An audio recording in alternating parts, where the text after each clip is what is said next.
build the boost, full boost at max, and you let go, and that is my quid.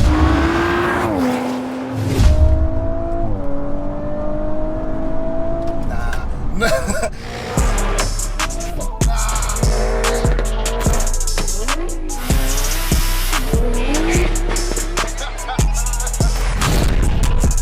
So what's going on, Gas Gang? My name's Jamie, welcome back to Officially Gas. Now today we are up in the cockpit of my new Audi RS5 and it's time for a little first drive.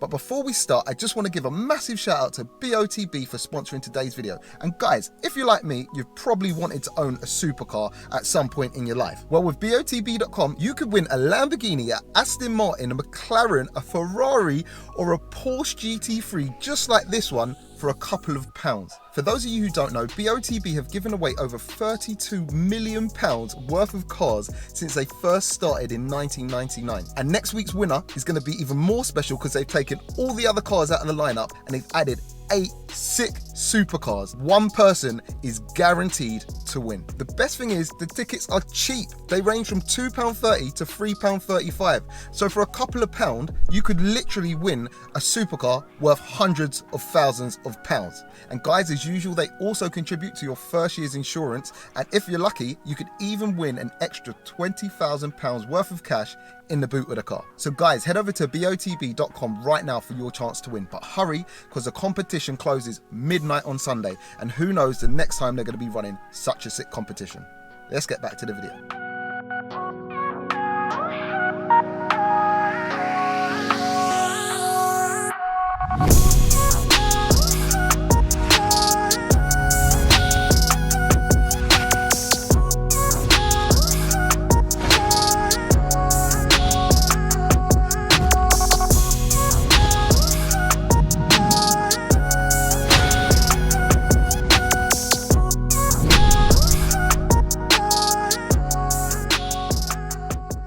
So yes guys, as the intro said, today it is the first drive of my Audi RS5. Guys, this is crazy. It's such a weird situation, man. I can't even believe I'm sitting here in my Audi RS5. You know what I mean? This is 2018. This is such a sick car. Like the cockpit, I'm just looking around in amazement every time I look at it. It's nice. It's Audi. Now, firstly, I just want to thank all the well wishes and all the kind messages on, me getting this car. Obviously, I know it's not to everyone's taste, and it riled up the BMW fanboys. And you know what? It's great because on my platform, I think it should be a forum for debate, I guess.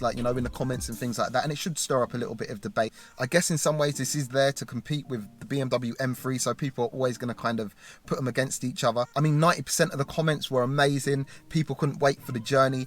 I would say the other 10% was split between, not really liking the car but can't wait to see where the journey goes, and then the other 5% was kind of like BMW fanboys that, they were willing to die for the BMW badge.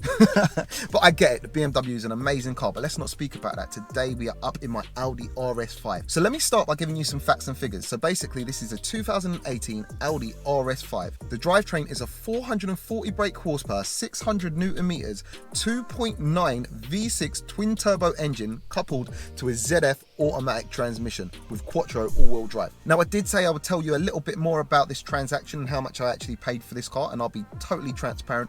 This car cost me £44,000. And before the people start hitting in the comments telling me I can't tune it because it's on finance or whatever, it's not on finance. Nothing against finance at all. I've been there, done that, but this is not on finance because I know we're about to tune the hell out of this car. I also said that I would tell you a bit more about the spec of this car, and I've actually got the spec on my phone. I don't know it all off by heart because there is quite a lot, so I'll give you a quick run through of what this car actually has. So obviously it's finished in white. It's actually glacier white, and it's almost like a pearl white. The BMW guys would know it more as a mineral white, so it's got like a pearl to it. So also it's got the Bang & Olufsen surround system. It's got the digital heads-up display, which is sick. It's got the electronic heated seats with the memory function and massage, lumbar support, all of that. We got the Audi side assist, so it's basically like blind spot detection. It's got keyless go, virtual cockpit, keyless entry. It's got matrix LED headlights with high beam assist. It's got Audi RS Sport suspension. It's also got the optional sports differential. It's also got red calipers, which yes is an upgrade strangely. It's also got the 20-inch diamond cut / polish wheels, which a little bit of a Marmite one for people at home. I know some people didn't like them. I personally think they look good. I mean, for a standard car, and it's also got the optional Audi RS Sports exhaust. Do you know what? It's got so much here, I just give up. Quickly going back to the looks of the car, I personally think this car looks amazing from the outside. It's obviously got kind of the wider blistered arches, which is kind of a trait of an RS vehicle, and I just think it's got a real nice stance. That big RS grille up front, and obviously, you know, I've got my number plate on the side. It seems to have shrunk. I don't know what happened. But anyway, guys, look, what I don't want to do is waffle for too long because I know you get bored. Let's get rolling. Let's do a little first drive, tell you a little bit more about the car and my feedback and my initial reactions to this Audi RS5. Let's get into it.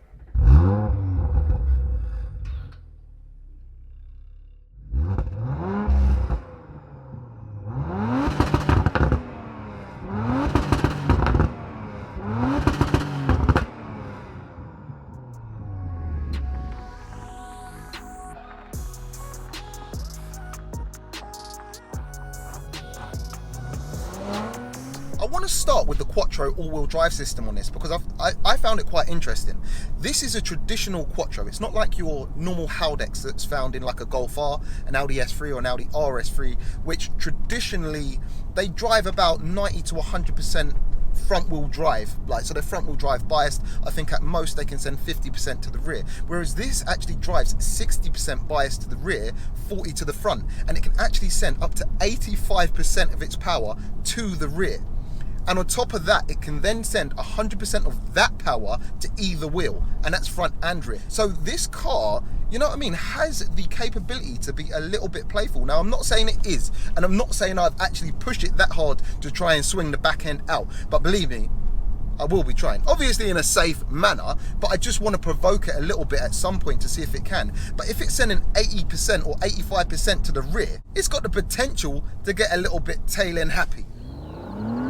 See if you can provoke it a little bit coming around the corner. No, 100% traction. Nah. Guys, I drive a lot of fast cars, and for an out-of-the-box car, this is very quick. Don't get me wrong, had the M3 before and it was 600 and now I've got to slow down. This is crazy. I had the M3 before and it was 640 brake horsepower, but to be able to utilize all of those horsepowers and put them on the road, it was a struggle. Traction control was always fighting you.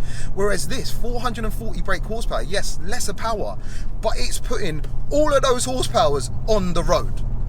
And that is why it feels so quick. And that's why, honestly, it brings me back to my Golf R and why I used to love Golf Rs and four-wheel drive cars so much. It's just because you can use the power all of the time. Right, so we've got some twisty roads coming up, and yeah, it's just a joy with this car. Let's get it. You can hear the turbos winding up, it's crazy. Right, take it around this corner. Trying to provoke the back end there, nothing. Guys, this car is quick. It is ridiculously quick, and it's so planted going back to it. It's like it's on rails. Look, leaning on it. And the brakes are good too, which is a plus. Come around the corner. Almost feel like a superhero, guys. No joke. Don't know if it's a bad thing because it could be a false sense of confidence, but the way it just takes these corners. Look at the leaning. Why I'm leaning on it. You can feel it struggling a little bit for grip. Guys, I'm just whipping it around these corners. It does make you feel alive though, don't get me wrong. Like, I know four-wheel drive cars haven't got as much personality in most cases as like a rear-wheel drive or maybe even a really high-powered front-wheel drive. But guys, like the way you can whip it through corners and just on the B roads, like, you know what I mean?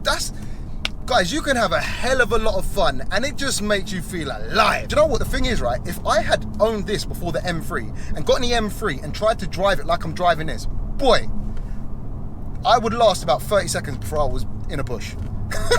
Because the things you can do in this car is just crazy. It's just nuts.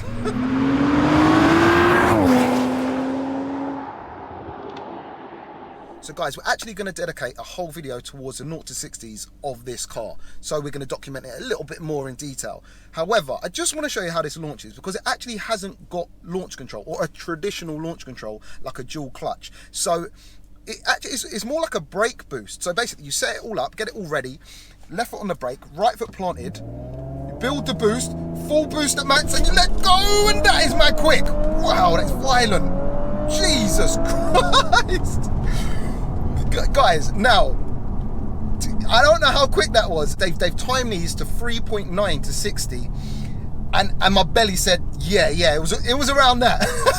It was mad. And what's also real cool is a ZF box, guys. We're talking a normal automatic gearbox, basically a torque converter gearbox. So it's not DCT, but it's so quick. The gear changes are instantaneous, and a lot of people will argue with DCT is quicker, but I'm not actually sure, or the difference would be so small. A lot of the M cars now, the full fat M cars, are starting to introduce the ZF 8-speed, so they must be onto something.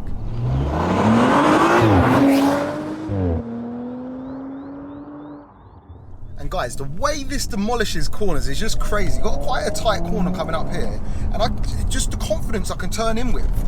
Just, you know what I mean? Just look at that, and the power. You can power like hot. You can power out of corners, like, you know what I mean? You're halfway around the corner, and you put your foot down, and it's just you feel so confident with this four-wheel drive system. It's just crazy, and it's quite weird because you can almost feel it shuffling around for grip a little bit when you push it really hard. Obviously, I've got the traction control in sport mode, but it doesn't feel like a blunt object. I know I've driven like older RS cars, and they feel like a little bit of a brick when you throw them around corners. Like, and that's no disrespect, but this, you can almost feel what the front axle's doing and the rear axle's doing, if that makes sense. It just gives it a little bit of playfulness, just a little bit. So there you go, guys. I hope you've enjoyed my first drive of my Audi RS5. Now, I just wanted to get out in it and show you my impressions, my first impressions of the car in stock form, and just go for a little tear up and, you know, give you my feedback, because obviously I bought this car to mod. You know, unofficially gassed, any car that I own gets modded. Also, hit in the comments what you reckon my first modification should be. I've got things in the pipeline, but it'll be interesting to see what you think it should be. So guys, for now, thank you for watching, and we'll catch you on the next one. Peace out.